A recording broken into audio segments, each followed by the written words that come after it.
Welcome to this webinar. We're thrilled you have all decided to brave another socially distant video conference, but the fact that you're all here, shows that we've struck a nerve with this topic, activating your local community food and resource exchange.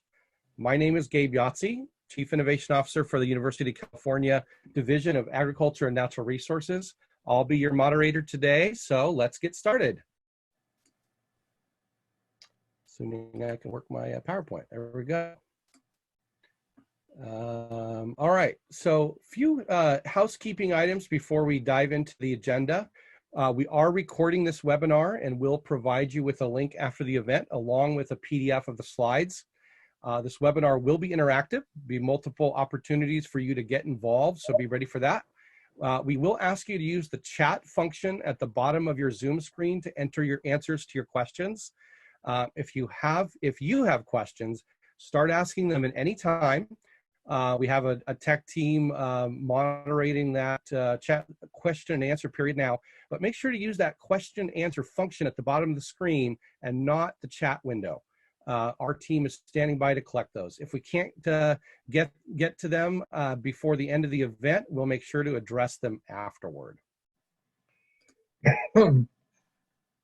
Here's our agenda for the next 90 minutes. You're going to hear from a range of statewide and community leaders, farmers, and crop mobsters, Nicky Bobby himself. Special announcement at the end, so stay with us and we'll be sure to end on time. Got to start by acknowledging our partners who made today's webinar possible, from making themselves available to speak, getting the word out in creative ways, great lineup of speakers. The fact that there's going to be well over 500 people here is a testament to their partnership. Please send a huge round of applause from where you are so they can feel the love. First, let me spend a couple minutes telling you about the Vine. UC Agriculture and Natural Resources Institute drive innovation activities across agriculture, food, and health, who together with Crop Mobster is presenting this webinar today. Vine is an important new model that turns science and technology breakthroughs into products, services, and community impacts that actually matter to people and our planet. We do this through strategic research to product development activities, improving local farm-to-fork systems, training our young innovators, and helping companies like Crop Mobster grow and scale their world-changing technologies and social innovations. UCNR launched the Vine to tackle some of the world's most pressing problems to our food supply, our environment, and our health. The COVID crisis puts these into painful focus. Empty grocery store shelves, produce being plowed under while food banks are struggling to keep up with demand, inundated healthcare system, and a race for a vaccine or antibody test, or even fast testing, anything. Let's remember also that while we've got a short break from man-made pollution right now, the impacts of climate change is still a global threat. Meanwhile, that booming economy has all but evaporated and our communities are hurting, especially our rural ones, and will be for a long time if we can't mobilize. The need to accelerate. Gabe, yes. this is Glenda. I don't know that people are seeing the slides advance. Oh. Okay, are you? Several people have made a comment in the chat room. Okay. Do people see them now? The urgency to. All we see is the opening slide. Ah, okay. It's not showing me that. Thank you for telling me.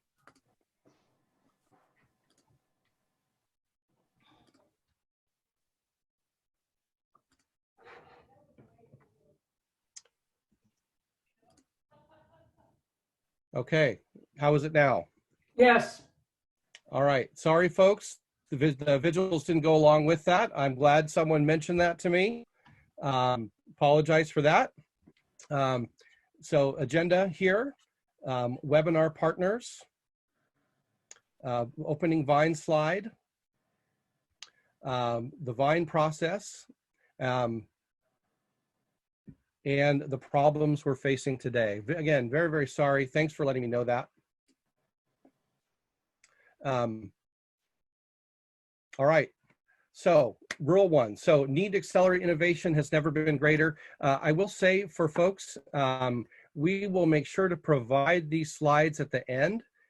So you will have them as well. And please, team, let me know if you're not seeing these slides advance as we go. All right, just a quick check. Do you see the driving the future of ag, food, and health? Is that showing up? Yes. All right. We're in the beginning of a massive transformation in our food system, driven by new science and technology, as well as social innovations like Crop Mobster. Some of those emerging innovations could be truly game-changing. The Vine's mission is to accelerate those in adoption. Powerful disease-fighting foods, drastic reduction in foodborne illness, climate-smart regenerative ag, and a global focus on local farming. Perhaps the biggest opportunity of them all, the one we're focused on today. There, now you can watch TV. What? Got some muting in the background. Need to do. Biggest opportunity of them all is really deeper understanding and appreciation by consumers of our farmers and our food system, especially in our own communities. Vine harnesses the power of California to ignite global innovation, nation-leading food and ag sector, tech and financial strength of Silicon Valley, the most culturally diverse state in the US, and its public research university system, the top of the nation. Combining these amazing resources on our 10 campuses, our 5 top-tier health systems, our national lab system, and our 58 county presence of UC A&R, we have a unique position to be the change in lockstep as a public-private partnership with our private sector, our governments, and our civic organizations. As we scale up the Vine over the next 3 years with new programs, new partners, and new innovation centers, working on demonstrating and accelerating the future of ag, food, and health with key projects. Crop Mobster is one of those projects. It's important to us because it represents a community-focused approach towards new innovation. So we're thrilled to help accelerate a solution that helps our communities right now. So as a quick test, I told you this would be interactive. So our first call to action to all of you, you'll see a few of these during the webinar. We'll make this one easy on you. Share where you are zooming in from in the chat window. Our registration showed you're coming from all over the US and the world, so please take a moment to do that. And I'll just move us right along. I now have the pleasure of welcoming our first panelist, Dr. Glenda Humiston. Glenda is the Vice President of UC Agriculture and Natural Resources. She's got a long career in public service with both the Clinton and Obama administrations. Glenda was most recently the statewide director of USDA Rural Development in California. She is a founding leader and advisor of the Vine, a big supporter and champion of Crop Mobster. So please welcome Glenda to talk about why this and why now. Glenda? Great, Gabe. Thank you very much. If you'd advance to the next slide, please. Am I looking at the wrong slides? I apologize. 1 second here. Little.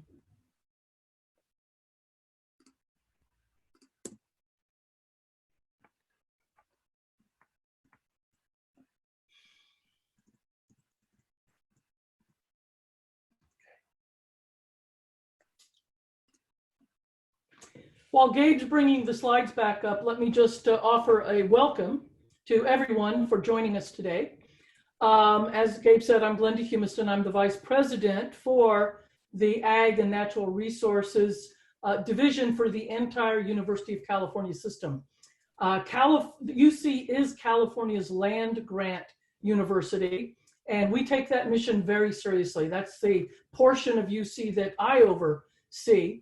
And just wanted to share with you that we're really proud of the mission we take on here. And it's a big mission. It's not just safe, nutritious, sustainable food production, but economic success in a global economy. And I think a lot of today's discussion is actually bringing those pieces together, as well as ensuring that we've got a sustainable, healthy, productive environment and our science, literacy, and youth development. Between those 4 mission points, we keep pretty busy here at A&R. Next slide, thank you. So just want to say that why are we here today? And it's pretty simple. We just saw in the last 6 weeks our food supply chains get turned completely upside down. Um, Grocery stores are going crazy, can't keep up with demand, and food service and restaurants closed down. And it's been a huge changeover. Next slide, please.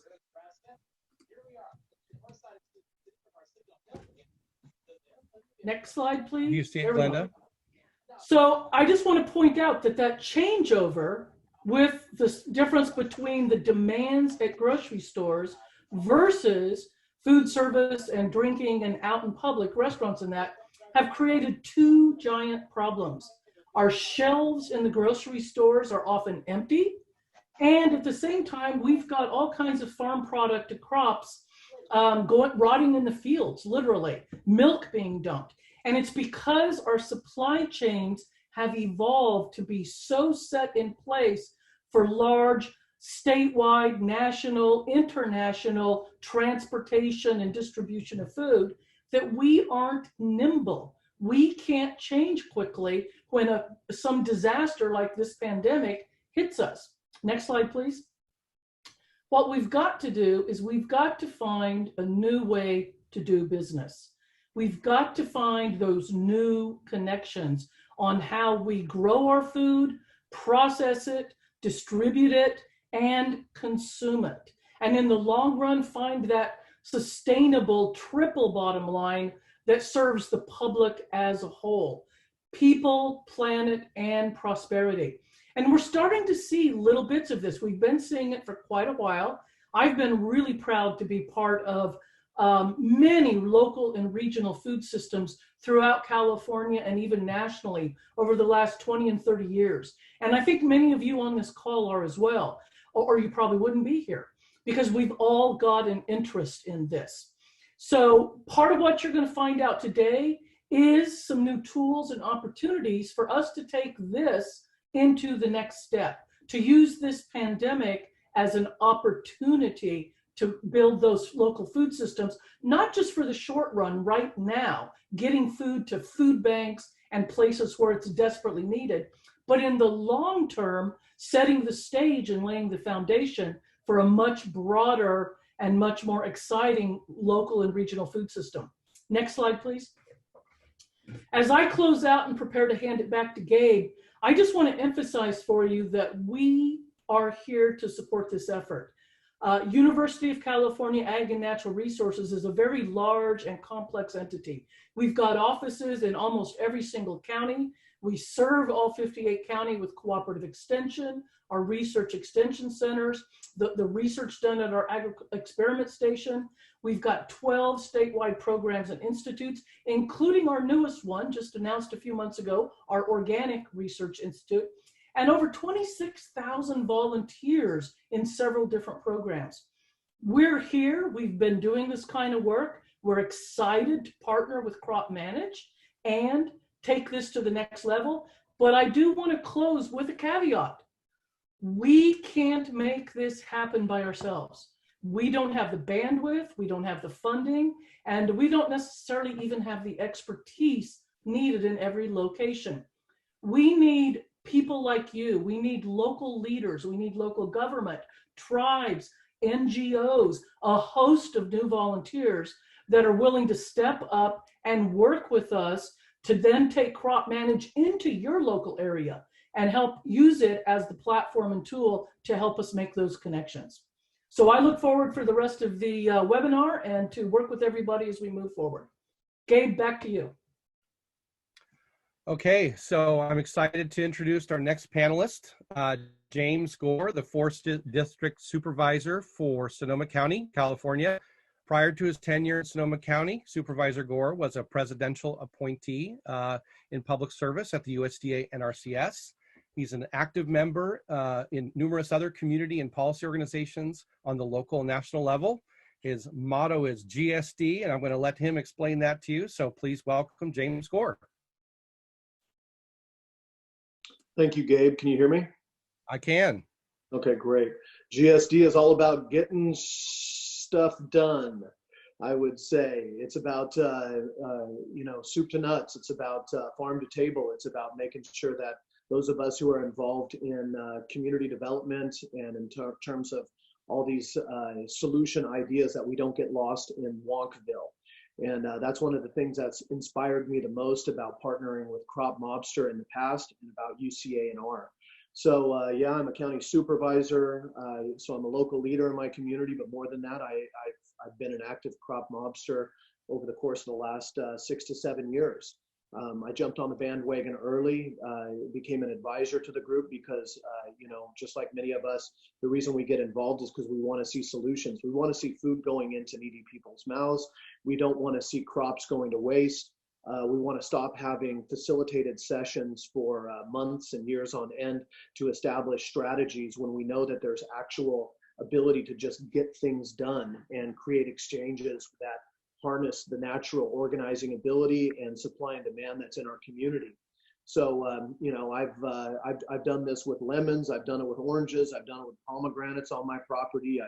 I've helped, pick areas with congressmen and with other areas, but really it's about the volunteers. You can see in front of you, you got all these individuals who will just, these networks create themselves.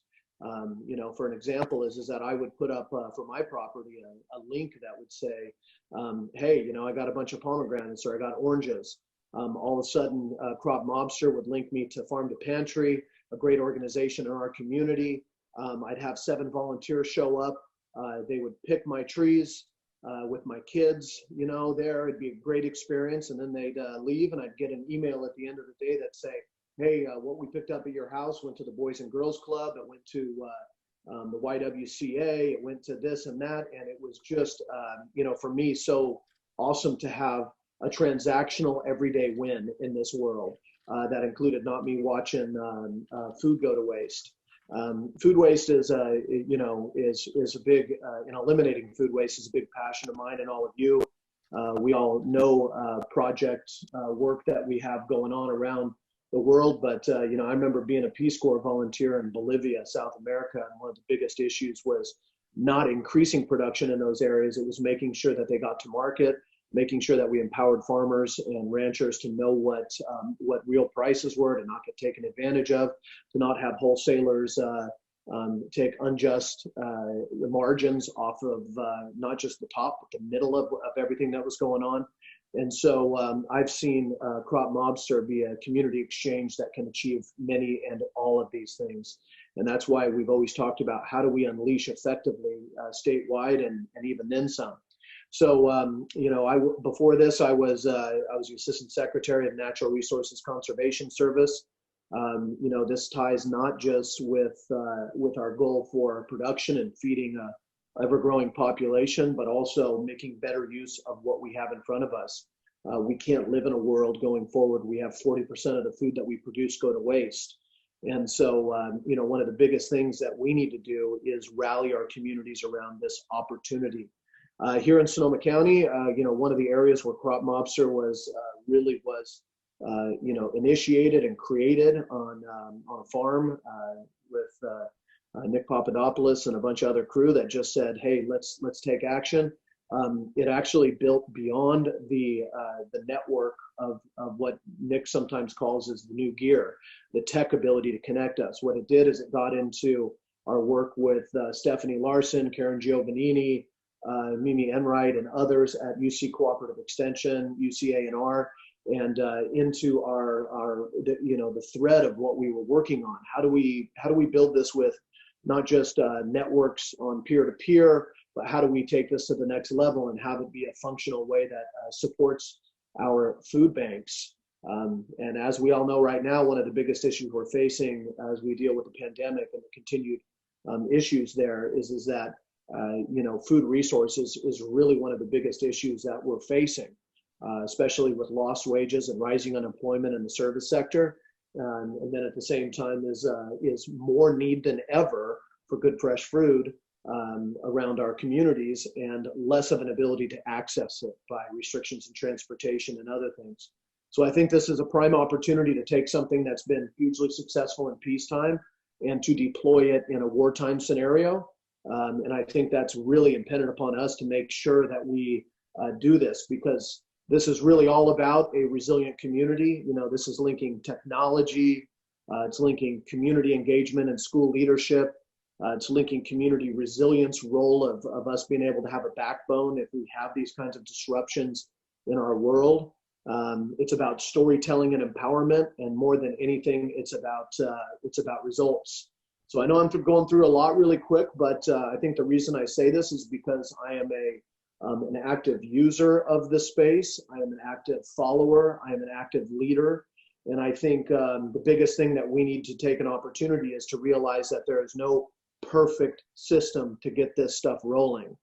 The reason that Crop Mobster has been successful is the same reason that a community like mine has been able to rebound from 2 fires, 2 droughts, or a historic drought, 2 floods in the last 4 years, and now in the middle of a pandemic. And it's because I tell people it's the only real progress in this world is imperfect, relentless progress. You know, everyone sits around analysis through paralysis. So my big call out to everybody on this call is that jump in. Sometimes the water's warm, sometimes it's cold, but who cares? It's better to be in the water than sitting on the sidelines trying to figure out the way things are looking. So if you have any questions about how we've been able to build this in our community, if you have any hopes and desires about how we could partner with you so that you don't have to learn it from scratch, please let us know. But whatever you do, don't sit around thinking about it. Take action. The time is now. Great. Thank you very much, James. Okay, it is now a time for another brief call to action to breathe the change or repair the system, whatever food pun you like here. So we want to know the top challenge you're working on in your community right now. Go ahead and type a short phrase in the chat window, and we'll take all those answers and we'll share it after the session today. Also, wanted to mention, if you haven't signed up for Crop Mobster an account, please go ahead and do so after the session, or if you can keep one eyeball on this and do that, feel free to do so. All right, it's time to welcome my co-host, the legendary Nick Papadopoulos, founder of Crop Mobster, sometimes known as Nicky Bobby, seen shooting videos with a homemade selfie stick. Nick has been on a 7-year journey bringing Crop Mobster where it is today. I couldn't be happier to have Nick and Crop Mobster as a partner with UCANR and the Vine. I'm going to turn it over to Nick to tell his story and to introduce Crop Mobster. Nick. Thank you, Gabe. Can you hear me? Yes.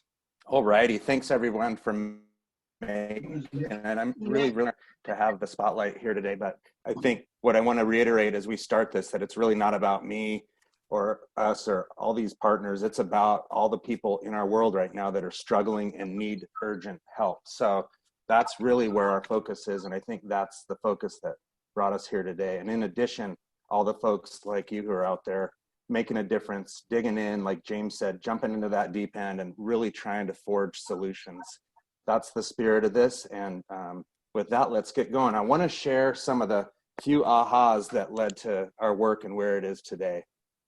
And right there in the center of the screen, you see about 10 boxes of vegetables. That happened 7 years ago, standing in the veggie cooler, my family's farm, Bloomfield Organics.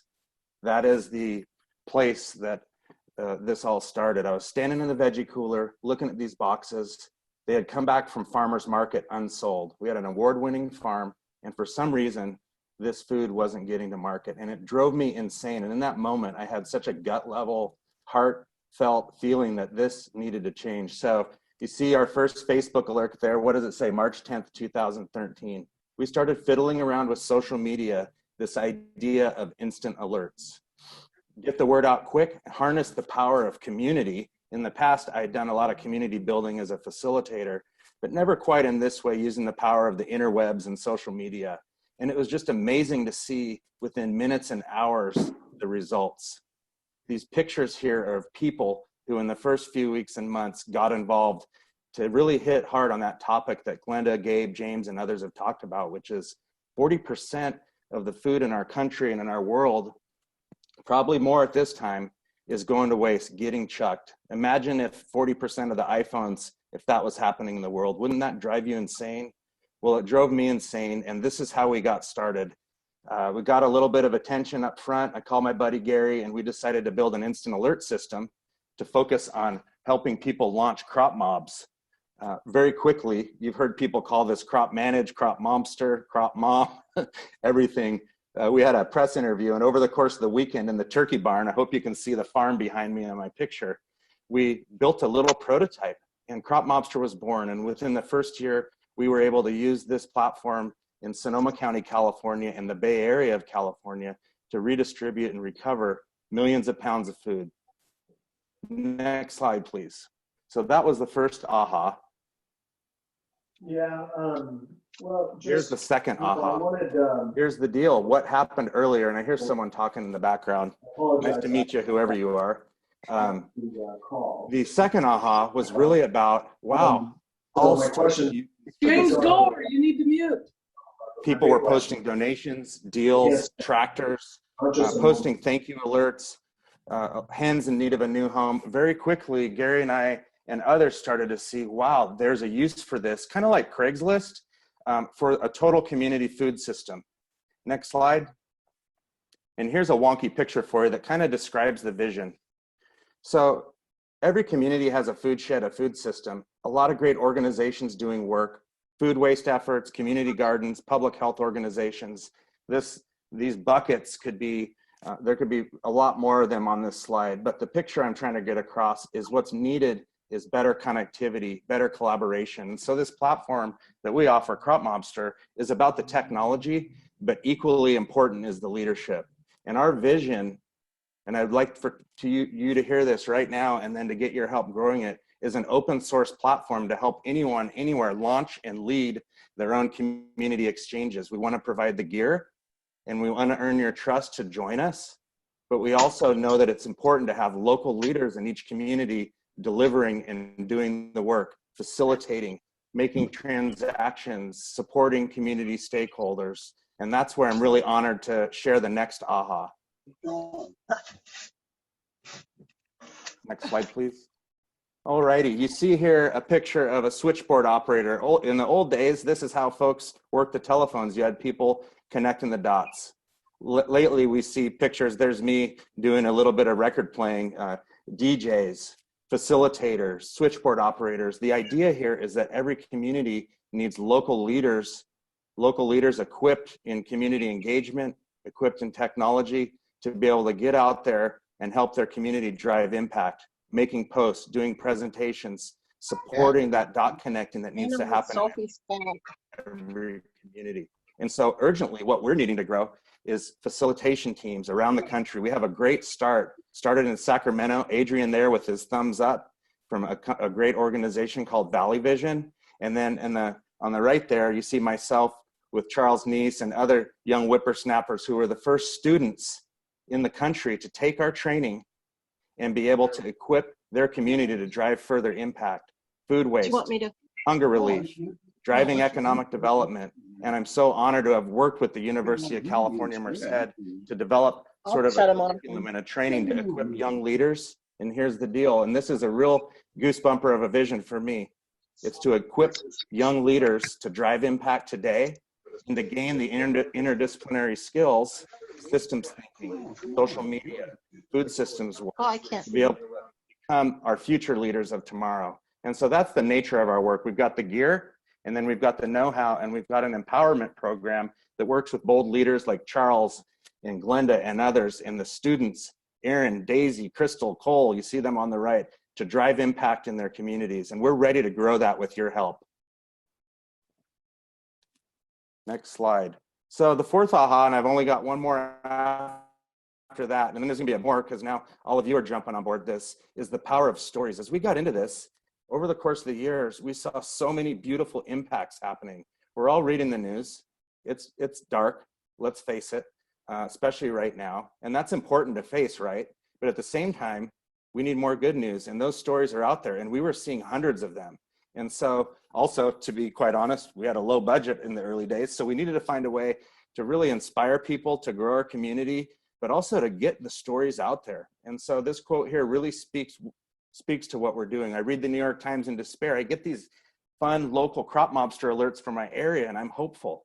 Thanks for cheering up my day. And so what we started with the Crop Mobster TV series with locals here. I traveled personally 8,000 miles collecting episodes a few years back. But here's the coolest thing. Once we started working with Aaron and Charles and the team with our first campus pilot, they got out there and they started telling their own stories, inspiring their own community. And so with that, I can imagine not only equipping communities with these exchanges anywhere in the world, again, need your help to do that, but I can envision equipping a new cadre of young leaders in communities able to drive impact and tell stories about that impact, and then be able to generate even more results. So that was the fourth aha, gets me super fired up. Next slide. Now the last one is really important. Once one of these exchanges gets rocking and rolling in your community, lots of things happen. Hunger relief donations, gleaning support, workshops. You start to gather information and understand the trends and the needs of your own local community. That sort of dashboard exists for big corporations, exists for government agencies, but right now, what we aren't seeing is local leaders, everyday people having that sort of visibility. So our vision is to be able to bring that to communities everywhere so that we can better understand what do people need, what's going on by season, by topic, et cetera. Right now, on the right, what we know, due to COVID, people are localizing, they're getting back home. I need hens and eggs, I want seeds and gardening support. Small businesses are struggling, we need support, et cetera, et cetera. Now with that upside of having visibility is a great responsibility. We need to make sure people's data is protected and insured. So our vision moving forward, especially as we scale, is to be able to entrust our users, they trust us to be able to use the data to be able to do one thing, not to sell their name, not to be able to make a business out of it. What it's to do is just to help the community. I've recently had some great conversations with a leader and new friend, Dan Kittredge, the Bionutrient Food Association. He's been able to educate me on some of the things that we can do to empower and safeguard user data to be able to make an impact and to grow this in the same way, avoid a lot of the problems that we're seeing today over the last few years. So next slide, please. Those are the 5 ahas. And what I'd like to do is get practical with you because everyone here is doing important work. But right now, the reason why Glenda Humiston and others said, we need to get this out there, Nick and Gabe and others, is that anyone with a zip code can be able to post an alert. So right now, what I would encourage you to do, I hope you're inspired by what we're doing now. Go to Crop Mobster, sign up for your free account, post what you have and what you need. I need people to make posts. That's one side of the equation. And then I need folks to share those posts using social media and the chat bar that we see on the side of our alerts. And then finally, invite your friends. If we can get all of you in wherever you're at to make a post a day, to share 5 posts a day, and to find that cadre of friends and leaders in your community to get signed up, we'll be well on our way to making an impact. There's definitely more to do, and we'll talk about that later, but that is my first call to action. Next slide. Okay, so we are now, that's a perfect segue to talk about some of the success stories. Farmers using the community exchange to support their businesses, regional leaders, students, and young professionals taking initiative to help their local communities and food systems. Our aim here is very simple, to show that each of you can ignite that spark of impact in your own communities. So first up, a little too far. First up, a success story, building amazing tools, innovative approaches on the Crop Mobster platform in partnership with some of UC A&R's own. Stephanie Larson, Director of UC Cooperative Extension in Sonoma County, and Mimi Enright, Program Manager for UC Master Gardener Program of Sonoma County and Community Food Systems. Stephanie and Mimi, talk about some of the approaches you've used to create new impacts, combining the power of cooperative extension and Crop Mobster. Cooperative Extension in Sonoma County have had a long-standing relationship with Crop Monster. We've been very fortunate that it started here in Sonoma County. And I'd just like to take a couple minutes to highlight the benefits and several outcomes that we've experienced working with Crop Monster.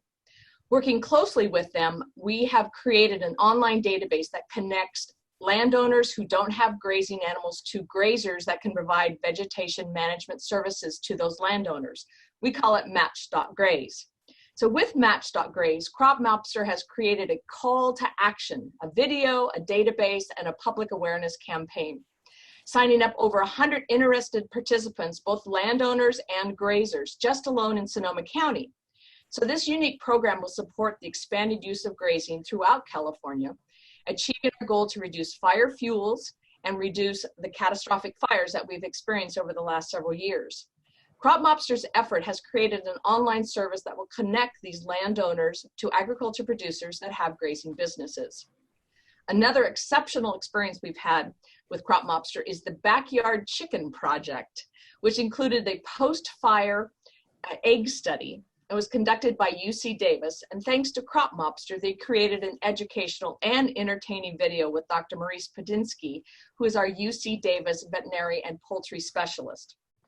So Sonoma County alone received over 40 submissions and many more from other counties throughout California. We wanted to know, were our eggs safe after a fire? The video went viral in backyard chicken community throughout Northern California. Another unique educational opportunity was when UCANR Sonoma organized a hemp growing workshop. We didn't have a traditional grower list to advertise this program. So again, we partnered with Crop Monster to increase our outreach for the program. This resulted in well over 100 new participants to our hemp workshop. They came from all over California and outside of California in several Western states. So we were able to increase our outreach to folks in this unique program. And finally, during the COVID-19 crisis, our local partner, Farm Trails, developed a shelter-in-place resource portal to help connect our community with local agriculture producers. Sonoma County Farm Trail promotes farmers and educates the public about the importance of supporting local agriculture. UCANR is actively promoting this in addition to other USDA food recovery efforts, further demonstrating our partnership with Crop Monster to keep agriculture producers and the public informed. I'd like to turn it over to Mimi Enright. Great, thanks, Stephanie. So one of the topic areas that I focus on in my work is food waste and food recovery. And we've had a number of wonderful partnerships with Crop Monster and lots of great support for a number of nonprofit organizations working in that space here in Sonoma County. And I'm going to share a few more of those examples with you. During the 2017 wildfires in Sonoma County, a number of restaurants energized to cook food in their commercial kitchens to support fire victims, evacuees, and first responders. Backyard Restaurant based in Forestville was one of those restaurants who organized a cooking brigade. And using the community exchange on Crop Monster, they were able to recruit resources, volunteers, and source large quantities of bulk food from farmers and food companies. Another great example was in partnership with Sonoma Food Runners, which is a prepared food recovery organization based in Sonoma County. When Super Bowl 50 was hosted in San Francisco, which is about an hour south of us here in Sonoma County, a number of the caterers there had a last-minute need for donating the food that was being produced for private parties at that event. And Sonoma Food Runners needed a vehicle and a driver to handle the large volume of food that was ready to be picked up in San Francisco. And by using the community exchange on Crop Monster, the community market in Sonoma County responded within hours and provided a driver plus a van for that food recovery and waste prevention touchdown. Another exciting connection made through Crop Monster, local grocery store here in Sonoma County called Oliver's Market had thousands of pounds of produce per month, scraps and vegetable leftovers that didn't have a home. Oliver's posted and connected via Crop Monster with a local pig farmer, Takanoko Farms, and they've developed a long-term relationship that has been sustained over many years. In addition, for a full extension of the network connections in our food system, The hogs and pork raised on that food waste by Takanoko Farms are later then sold on the community exchange network through Crop Mobsters. So another great win-win story of closing the local loop to prevent food waste and support local farmers and consumers. And finally, I want to share a very initiative we're very proud of, and Crop Mobster really stepped up to help support us in this work, our Food Recovery Resource Map campaign. In part of my work, I chair the Sonoma County Food Recovery Coalition, which is a diverse group of individuals and organizations in Sonoma County working to reduce food waste and increase food recovery. And we were thrilled to partner with Crop Mobster to develop a food distribution directory, which is a local food recovery and distribution organizations. They go in and self-populate their information on the resource map with the hours they're open, the products they accept, their location, so members of our community can connect with local organizations to donate food.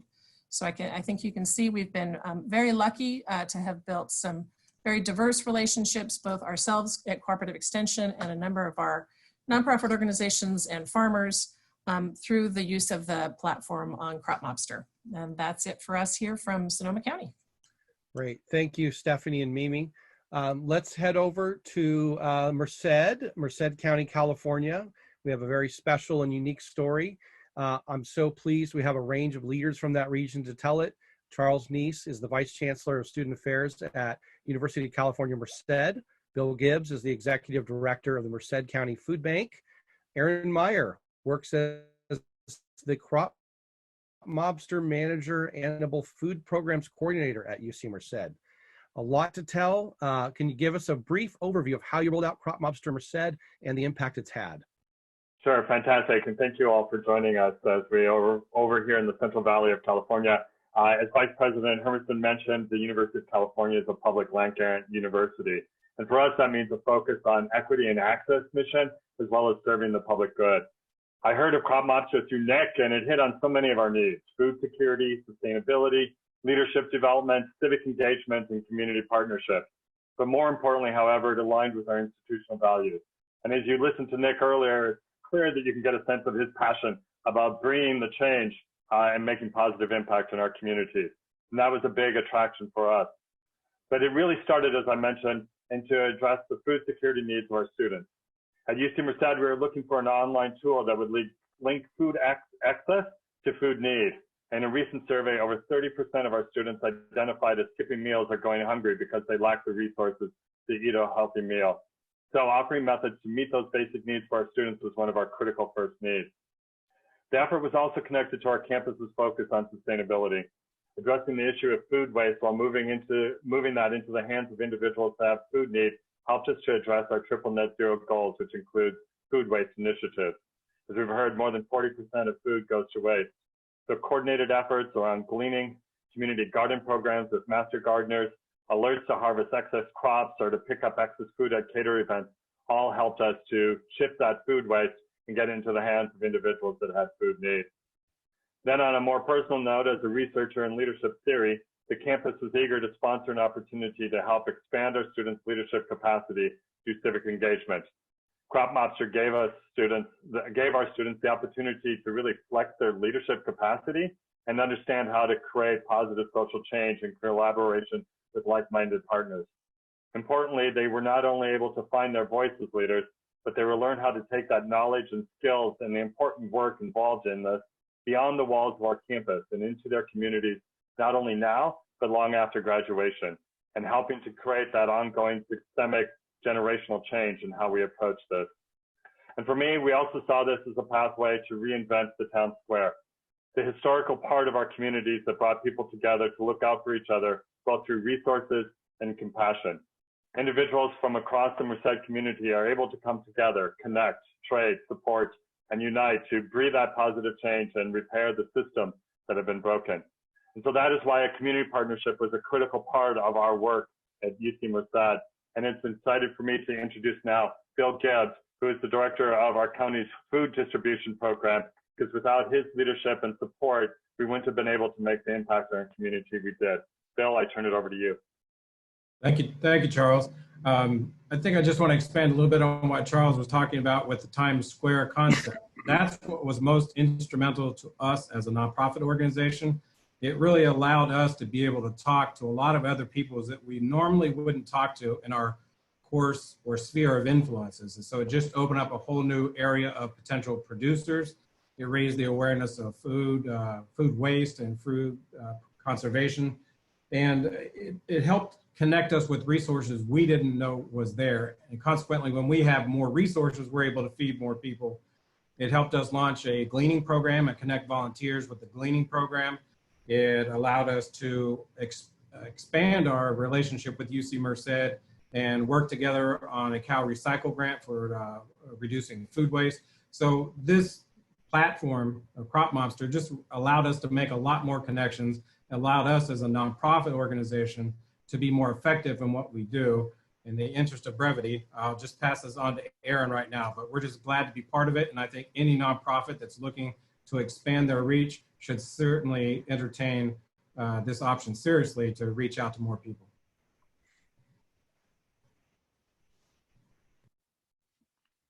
Aaron?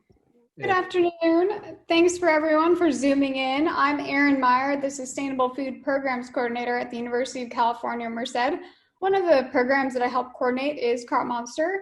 I moderate alerts when they come in. I give community presentations. I provide support amongst other things. Basically, I'm a food system DJ where I connect community food systems. I see a need and I help feed that need.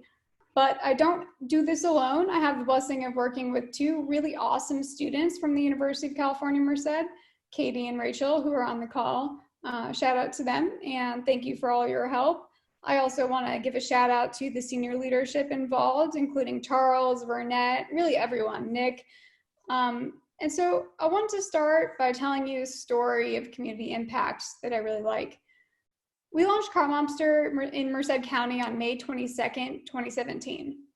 The day we launched, Rosemary from Winton Lifeline Community Development Center posted a wanted alert asking for gardening tools to beef up their community garden, pun intended.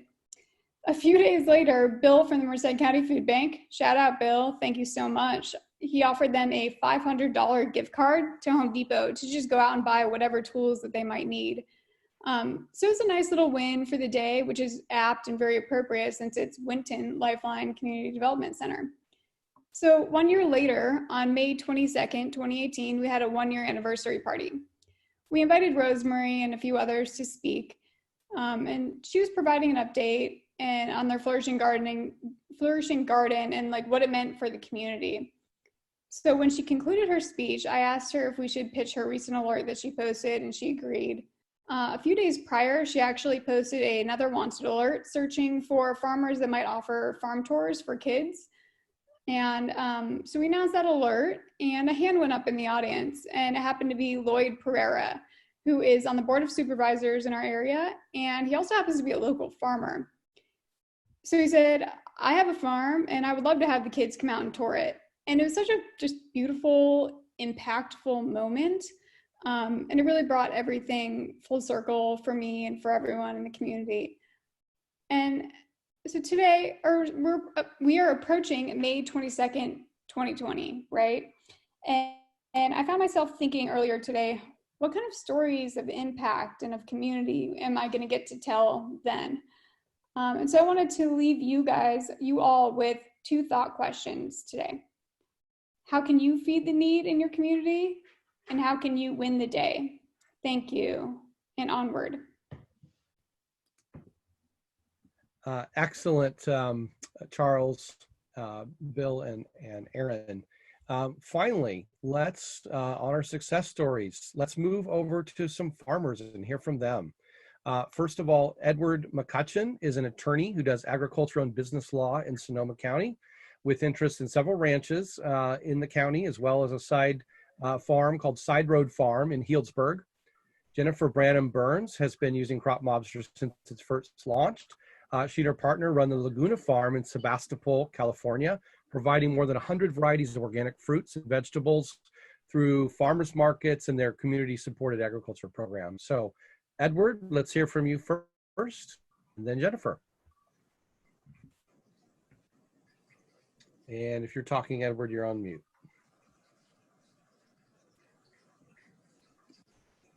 Hear me now? We can hear you now. Thank you. Okay, thank you.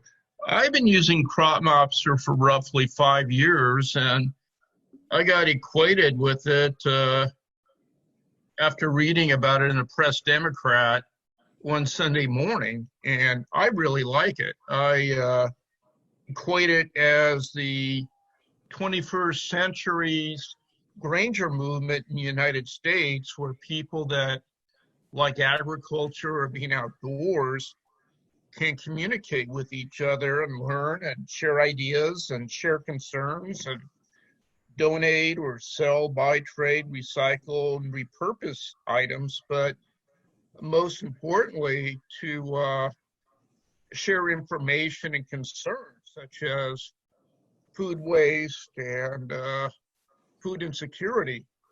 And about a year ago, I wrote an article or a posting on Crop Mobster where I was shocked to learn of food insecurity at Chico State, where my wife and my son attends. And they have a food pantry there at Chico State, and so does Sonoma State. The great part about Crop Mobster is it provides an electronic mechanism for people, regardless of age and physical location, to form relationships and friendships to help each other and, most importantly, their communities. I personally have made friends through Crop Mobster, and I have never dealt with anyone on Crop Mobster that was just not nice to work with. You know, I came up and used that sign saying you meet the nicest people on Crop Mobster, which is a feel-good slogan that I pretty much used from the Honda commercials in the late 60s and 70s when they were bringing motorbikes and cars over. But people that use Crop Mobster, and I deal with a lot of people, you know, when we sell produce or I buy product, they're just pleasant and they're concerned about the environment and their community.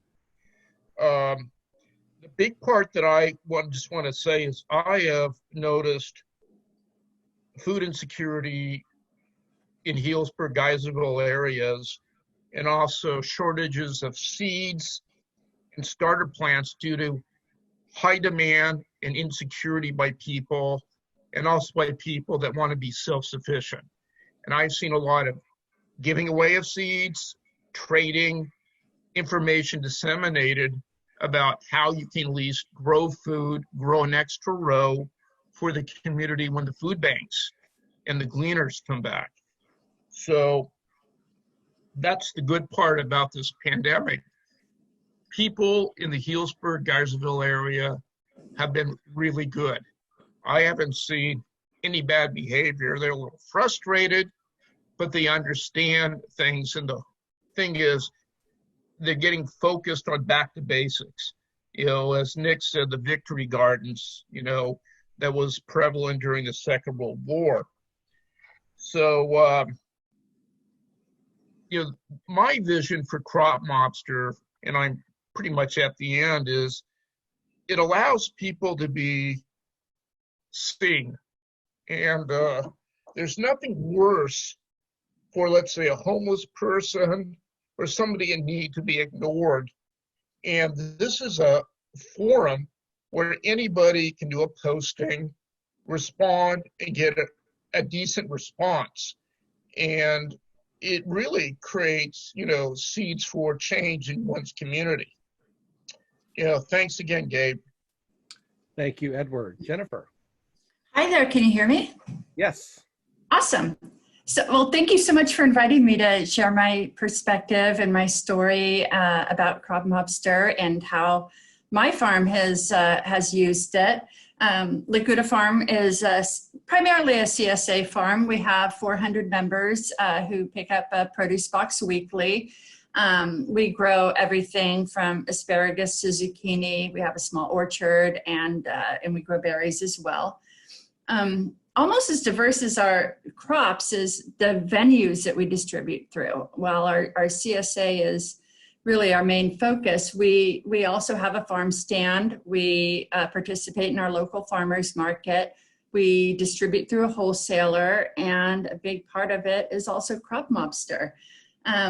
We've used Crop Mobster quite a bit. I'm a little shy to say because I use it a lot, and I hope I contribute as much as I use it. I've advertised jobs on Crop Mobster. I've sold bulk produce.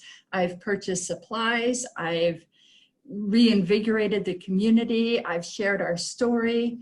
One time, it was probably one of the first times that I became acquainted with Crop Mobster. It was many years ago, just after the 4th of July weekend, had lots of CSA members put their boxes on skip. And we had a bumper crop. Our farm market, it was like 100 degrees. Nobody wanted to come to the farmer's market.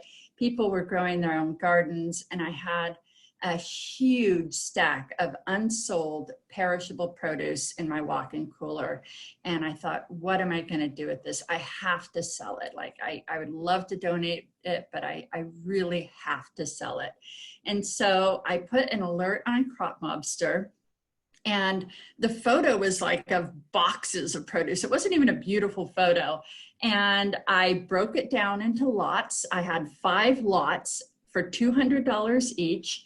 And immediately, and that's what you need when you're selling something perishable, immediately people reached out to me. I had 2 individuals that wanted to do canning. I had 1 angel that purchased one of the lots to give to charity.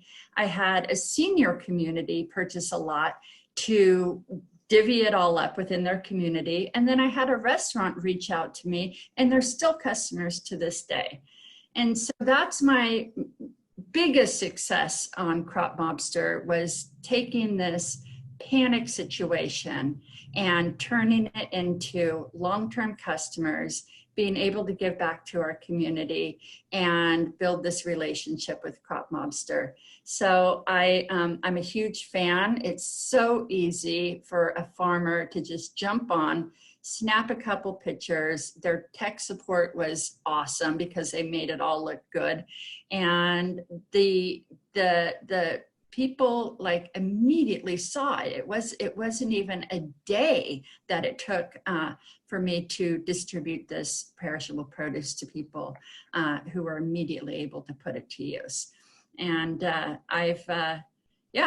that's my story. I won't embellish more, but that's been my success using Crop Mobster, and I super appreciate it as a very easy, user-friendly, immediate way for small family farms to get what they need. What a great way to cap that section off. Thank you, Jennifer. Okay, so one more call to action. If you haven't noticed a trend here, we're pounding this in. So per Nick's previous comment, go to Crop Mobster and sign up for the free membership. Make a post. It's all there for you to do that. Share your posts with at least 5 colleagues and community members, and then invite others to do the same. So at this time, I'm going to turn it back over to Nick to dig a little deeper on how it can be used in local communities, give you a glimpse of the future, and how you can join us to grow the movement. Nick? All righty. Thanks, Gabe. Can you hear me? Yep. All righty. Thanks to all the speakers and guests who shared your perspective just now. I really appreciate your partnership, and without you, this wouldn't be here today, ready to serve the entire United States, which is where we're at. Thank you very much. So a little bit of levity here. Here's a post that came in this week. A rooster needed for a one-night stand for our hen. And never in my life did I think we'd be operating a poultry version of Tinder here, but here we go. Anything goes on Crop Mobster. We try to also have a good time and have a levity. But over on the left here, let's get serious. Aaron, I'm so proud of you. 3 years ago, you started.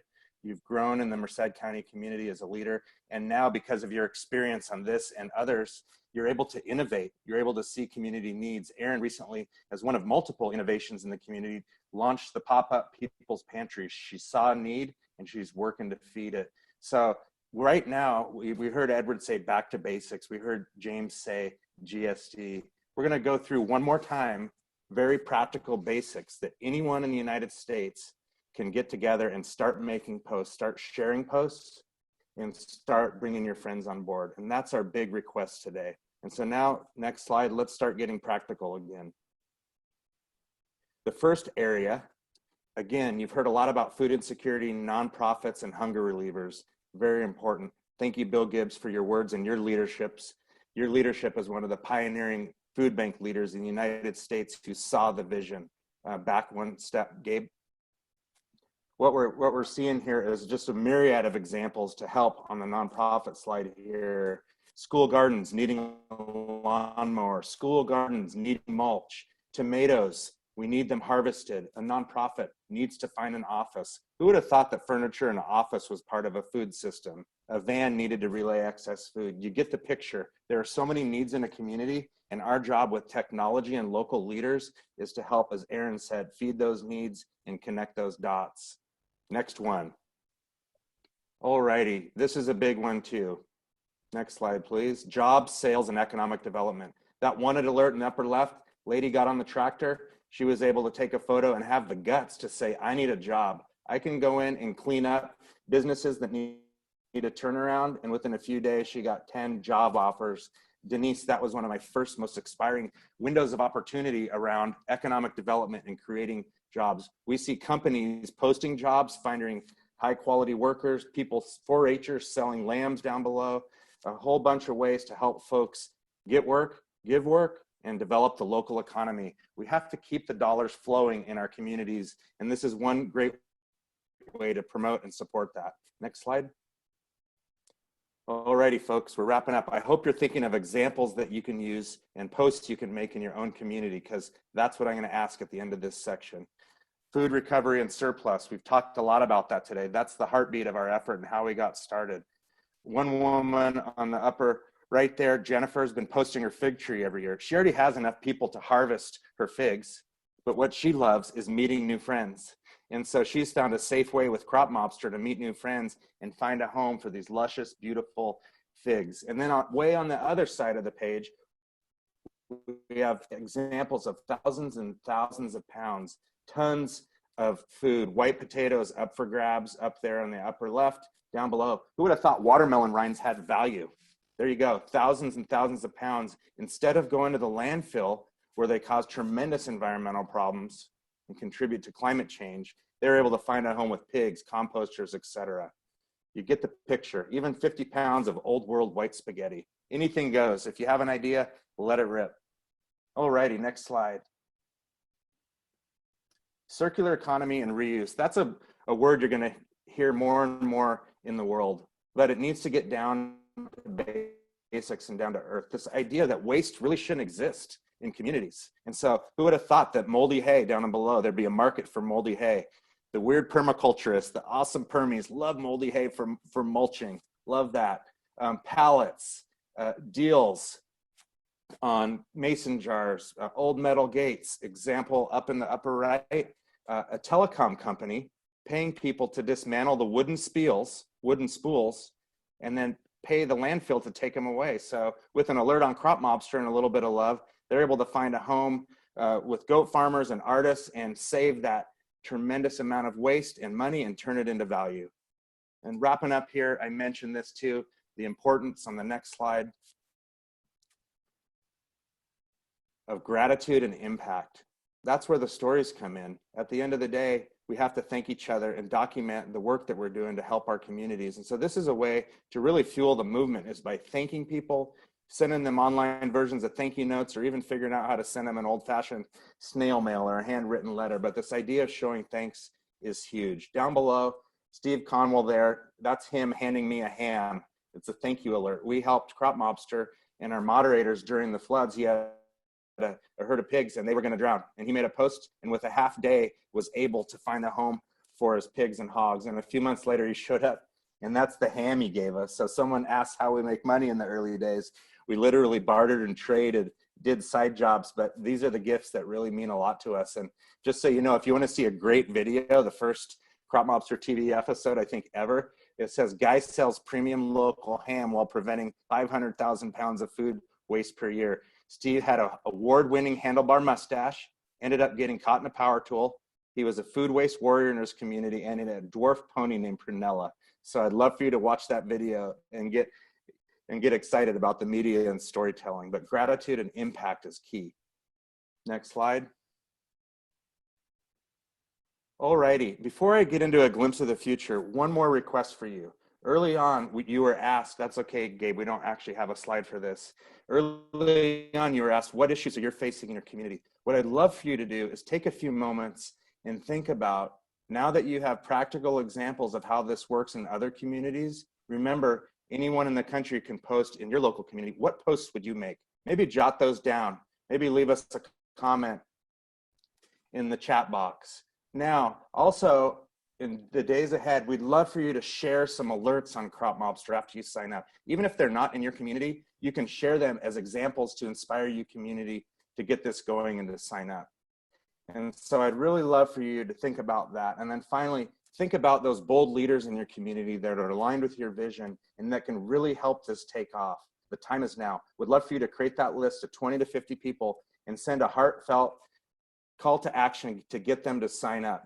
It's really, really important. And that's what's going to allow this to really take off and flourish. Because every story that you heard today, if you can imagine that times 1,000,000, that's what's possible. That is definitely possible, but we need your help. Alrighty. Perfect idea. Looking for strawberry pickers and eaters. Come to ABC2 Community Farm. Giddy up. You folks are getting the hang of it. Really appreciate it. Now, I've been asked to share a glimpse into the future, and it's in 4 sort of buckets here with a 5th. Leadership. I really want to this program. Charles and others have pioneered at the University of California, Merced, and I want to see it get to every school in the United States, and after that, the globe. We need to equip students. Think Peace Corps. We've seen a few posts on that today. Think AmeriCorps. I think this is a great idea to be able to equip young leaders to not only grow skills for the future, but to drive practical impacts, make a difference in your community today. So we're going to be forming cohorts soon to onboard leaders to be able to go through this program. Now, our model, I got 3 things to mention there. We're going to open source it. That's a big announcement for today. This technology, which for 7 years has been proprietary as a part of our small business, we want to unleash open innovation. So working with Gabe, Glenda, and her team, and the Vine, we're going to open source our technology so that we can improve it and have others jump on board and create modules and really take this to the next level. And that nonprofit relationship with the Vine is really going to be crucial. And then finally, let's have a little fun with this. You've heard about Crop Mobster, Crop Monster, Crop Mom, Crop Manage. We winged this name in 4 days when Gary and I came up with this idea. We love it. We believe it has a role, but we're going to start involving community members to evolve the brand so that it speaks to more people, not only in the United States, but around the world. And we want your help to do that. It's going to take time, but we're excited to start evolving the brand to speak to more people. On the tech side, we're going to get into mapping and speaking to cultural diversity. We're going to be able to bring out multilingual aspect in the future. Finally, storytelling. We're going to launch a new season of Crop Mobster TV. And more importantly, we want to see channels. I think folks will get sick of hearing from me. We need everyone else empowered to tell their own stories on channels. So that's a little glimpse of the future. And I see alert looking for greenhouse hydroponics equipment or something like that. Bingo. Alrighty.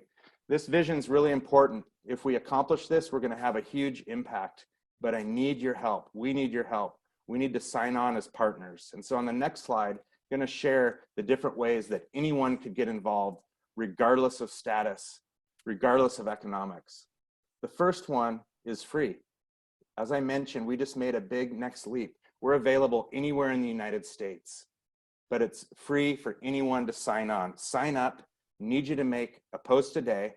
Please share posts to get this started in your community using the Crop Mobster alert feature on Facebook, the Twitters, etc. Share those alerts and then please recruit your friends. I hope we've earned your trust to be able to sign up for our platform and to be able to grow this together. Next, this is free too. I'd love for you to get a Crop Mobster shirt on our store and show up to the webinar wearing your Peas Remain Calm shirt or Remain Calm and Carrot On shirt. But the big deal here is starting next week, we're going to start Crop Mobster Cafe.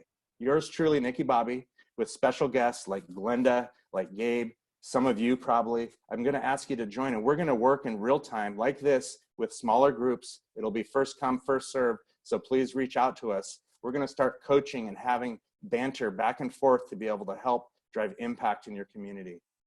Now that's the free version that's available now for anyone, anywhere. But as you've heard from folks in Sonoma County, from folks in Merced County, what we need, and I'm already starting to get emails today from folks working in the Senate, folks leading regions around the globe and world, we need bold regional leaders to reach out to us. We'd love for you to host or sponsor your counties or regional exchange. The tool's free to use right now, but we got to get feet on the street, local leaders hired and trained to do this, and we can't do it without your help. What you'll be able to get are seats on the exchange and profound recognition for your brand, for your organization, for your community, for doing the right thing. And then what's going to happen, and I'm so glad to be working with the land grant system, Charles at UC Merced, Glenda and Gabe, is that we're going to launch the next level of a world-class training and activation package. And that's going to help equip this cadre of leaders, young, old, whoever, whatever it takes. We're going to get this out there to communities. And finally, wrapping up, we're here, as Jennifer said, to provide technology support, training to make sure that every alert has human eyeballs on it, that we're able to see that it's quality, that your security and safety is protected. We're right here along the way to make sure that this is different, especially as we grow, than anything else. This is about community, food systems, and getting after it. So with that, I think it's time, Gabe, for Q&A or for the next piece of the puzzle. Yeah, so we have time for a couple questions right now, and we've been monitoring them as they've been coming in fast and furious. Some are getting answered, but Nick, one of the themes I'm seeing in the Q&A chat really aligns with your glimpse of the future, and I see a lot of questions about how farmers of all sizes, whether it's smaller farms as the examples that we gave today, how can they use it and get involved?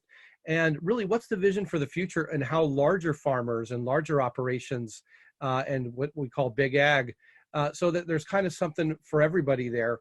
How can both small and large and farmers and other communities really start to use the tool? What's the vision for how we grow that over time? Yeah, thanks, Gabe, and thanks to the folks asking that question. It's an important one. And I think the first thing to realize is that you can't be everything to everyone. And that's a mantra for this. We need to really focus in on our sweet spot and where we're at. On the surface, right now, it does look like this supports small scale local community food systems work. And that's the heartbeat of our effort. It's very crucial. But as we began to do this work, we realized that everyone has a role to play. There's no big ag or small ag right now, especially in the era of coronavirus. We're all on the same deck together, and we need to get it done. And so what we find is a lot of smaller farms that are able to sell direct to consumer or have that opportunity. That's a sweet spot for sure. U-Picks, things like that. But once we get into the Central Valley of California and elsewhere, farms like Bowles Family Farm and others have jumped on board, and it's a little bit different.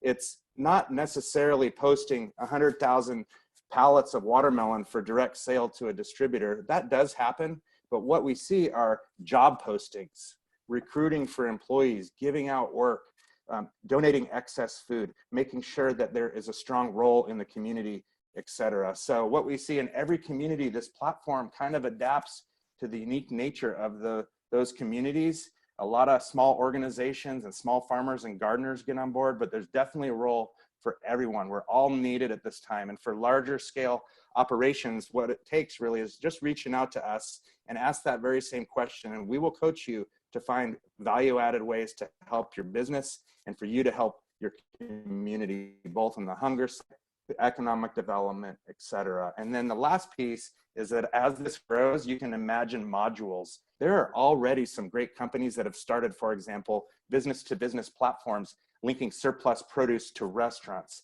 So what we see is to continue to look at that landscape and figure out some real sweet spots for how we can develop modules that help businesses, maybe as a premium service, etc. So hopefully that helps. That's part of the roadmap. So Nick, I see a lot of just a ton of interest in here about really activating local communities from the various people wherever they are.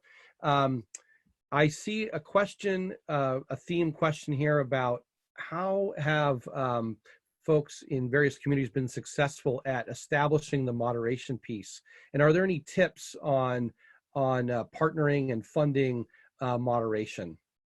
Yeah, that's a great question. We have 3 examples. The first one is on my home turf, where personally myself and other colleagues, employees, and entrepreneurs, we became our own moderators.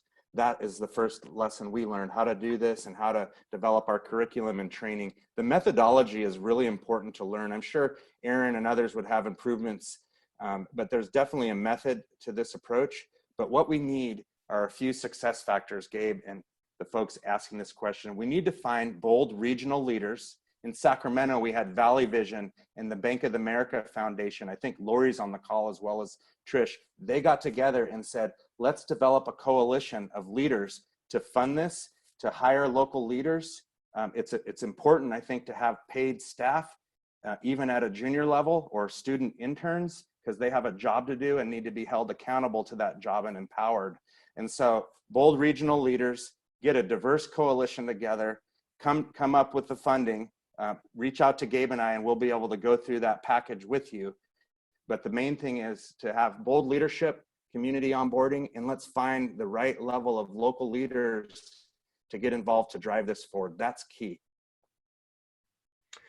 So Nick, I think people are very keen on hearing more about where the technology might go from here, and if you might, the apps and maps and other features that might be established, because I think it's on people's minds.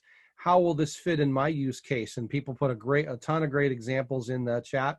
So say a little bit more about the future direction of the technology and how it might meet various use cases that people are coming up to people's mind fast and furious during this webinar. All righty. So, geez, there's so much to go into here. I'll go back to that tree slide, the fancy tree slide that Gabe designed earlier. Leadership, we really, to scale this, technology is important. What you see on your website and being able to make posts and improve posts, et cetera. But what's really crucial is to be able to equip the local leaders. Right now, it's a time-intensive, not manual training, but very custom. So I'm really excited into bringing that into an e-learning environment so that we can bring it to more communities faster. So that's something not everyone can see on the surface, but that's a crucial piece. Secondly, data and analytics, being able to have a dashboard of each community and region so that we can understand the trends, what's going on, what the needs are, and really listen to the community. Now, when we get to the front end, we want to be able to do things like I mentioned earlier, develop modules that can sit on top of this platform to meet specific use cases. Gleaning organizations, matching excess food to gleaning volunteers, that's one. Can we create specific matchmaking tools for that? The answer is yes. Geographic mapping is key. A lot of great mapping happens out in the world, but what we've gotten excited about is crowdsourcing maps in real time to be able to match resources to people in need and organizations in need. So I'm really excited about taking our alerts right to the next level of being able to crowdsource actual maps that aren't made just by professional academics, et cetera, but actually are crowdsourced by the people in this community. A great example was one time someone posted, hey, I have a beehive to put on a ranch or a piece of land. We made the match, but then guess what? 50 landowners within an hour said, hey, we have land for you. So we were able to turn out a map in that regard, but we want to take that to a much more automated and next level. And then things like privacy and security, multilingual, et cetera. And if anyone wants to reach out to me, we have a roadmap and I'm happy to share that through a call or something, but there's just so much we want to do. But what we've realized right now is the world needs this right now. We need to equip leaders with tools like this. And I think what we have right now is a great sort of Camry or Corolla, and I can't wait to build that Lexus with all of you, but we need your help. So Nick, last question here, and you've mentioned it before, but there's a lot of questions about, is this available in my area? Am I able to use it right now? Can you reiterate that answer for folks on the webinar? Yeah, thank you so much for that question, and we are so honored and excited to have the opportunity to serve your community. Right now, anyone could sign up with a zip code in the United States. We are soon going to be able to develop this out so that it works as more of a global platform. But right now, anyone in the US with a zip code can sign up. And what that does with your zip code, eventually we want to get more fancy with this, but it allows you to make and see posts within your radius of 200 miles or less. A food shed, a local food system is usually, people consider that as the radius. And so what we're doing is allowing folks to localize their community alerts. And at the same time, if you've got something that can be sold across the country or a resource, educational resource that's available anywhere, you can work with your moderators and with your own profile to make sure that gets posted everywhere. We call that an everywhere alert, whereas a lot of alerts are focused locally. So yeah, please jump on board. Nothing happens overnight. While the platform is free, we need folks to roll up their sleeve and work with us. Join that Crop Mobster Cafe, and we'll start working together, and then we'll get enough bandwidth and support to pull your regional leaders on board, leaders of nonprofits, of foundations, of governments, and be able to say, let's get this exchange rocking and rolling. Not necessarily as much about hiring us, that's a part of it too, but it's really about equipping local leaders to do this crucial work. We really feel it's a new job type, and that's also why it's so great to work with Cooperative Extension and the Land Grant Network, because there's an office in almost every county of the United States. It's a beautiful marriage. Excellent. That's a great point to transition to our next steps. And really there's 5 key next steps. One, we're going to distribute this webinar, the PowerPoint, the summary of the questions and answers back to you. So all these materials today, you'll have access to those. And with all the ways to engage with us, right now listed, and of course feel free to reach out in the meantime. Register for that first Crop Mobster Cafe that will come out to you. We're looking to engage with bold regional hosts, sponsors, and partners that want to move this forward in their communities. And we're excited to bring you into the broader Vine Network, Innovation Network, and share and keep you connected with that news. And we'll be adding you to that as well. And finally, please remain calm and carry it on. But before we end, we have a pretty special announcement. Nick, I'm going to turn it over to you to say any final words you'd like to say and share this next and last special announcement. All righty. Well, hey everyone, I'm just really honored that you've taken the time to participate today. I know everyone has a lot going on. There are some urgent, pressing, unprecedented needs out there. And I just want to honor you for all the time you've taken to sit here and listen today and really dig deep and think about this work. We would love to hear from you, so please follow up. We're ready to engage and to connect with you. In terms of connection, I really feel that resonating with people with stories and with a higher purpose is crucial. And if you scroll back, Gabe, one slide to the coyote slide. Hey, go on. Alrighty, here we go. So long and short of it is, remember E.T., the movie? This guy, Peter, was the actor. He was the doctor in E.T. Peter Coyote is an American actor, author, director, screenwriter. He is the narrator of a lot of Ken Burns films, Vietnam War, films about the Depression, about country music even. He's really, in many circles, the voice of a generation. And what's so exciting is that he's actually a crop mobster. Every year he has 40 apple trees, and he's been using us. We just met his friends and his crop mobsters, and he's been using us to meet people and to find a home for his apples so that they didn't go to waste. So I'm excited to share with you that he's on board with us to produce a video, along with my buddy Bobby. So now we got Nikki and Bobby on the same team, working on taking the storytelling tradition that I started with friends Ricardo and Robin to the next level. So with Peter, we're producing a film. And if it's okay with you, we still have over 250 people here. I'm excited to read to you the script. And what I'd love to do is get your feedback. Does it give you goosebumps? And when it's finished, will this short video that we produce with Peter Coyote, will you help us launch it to inspire people everywhere? Not just about Crop Mobster, about the university system, but about reminding everyone that we have a role to play in the challenges that we face today. And there's a ton of opportunity out there to create if we do it together. So with that said, I'd love for you to make comments as we go. A little nervous, but I want to read this poem. Can you hear me, Gabe? You ready to Yep. roll? Roll. Okay. Peter couldn't make it today, but this is a poem and a spoken word piece that we've been writing together. The door of a food bank opens in a heart. Our pantry is stocked with the intention to be helpful.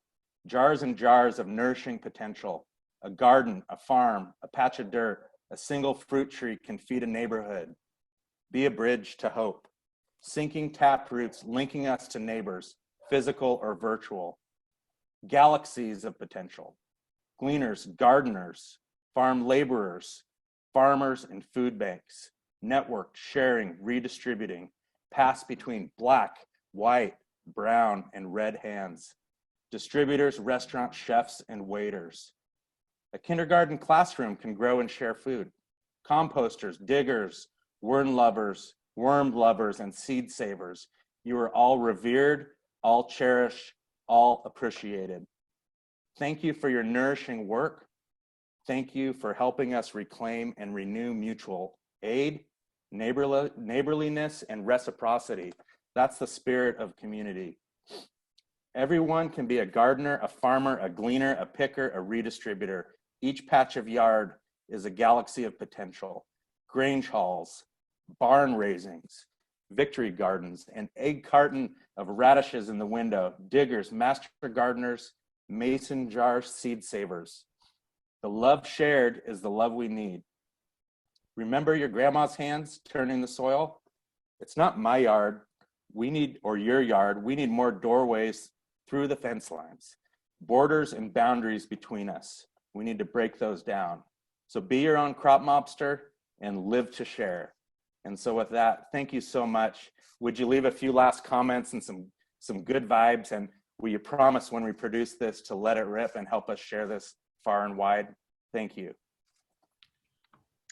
Well, with that inspiring end note, thank you all very much. We're honored that you came to participate and engage with us. We'll be following up. We'll be on the chat for a few more minutes as we round out the meeting. If you have any final comments. Yes. I just want to offer a huge thanks to both you and Nick for pulling this together on such short notice. As Nick said earlier, we saw the need. We don't have the platform 100% pretty yet, but we wanted to get it out there. We wanted to get people on board, and you guys have done a masterful job. So my appreciation, I've been thrilled watching the chat and the questions, and we've got a lot of follow-up to do, but it's very, very exciting. So Gabe and Nick, job well done. Well, thank you very much, Glenda, and thank you all, our panelists, and hopefully you're all clapping joyfully on mute from wherever you are around the country and the world. So appreciate your time. Have a wonderful afternoon and evening.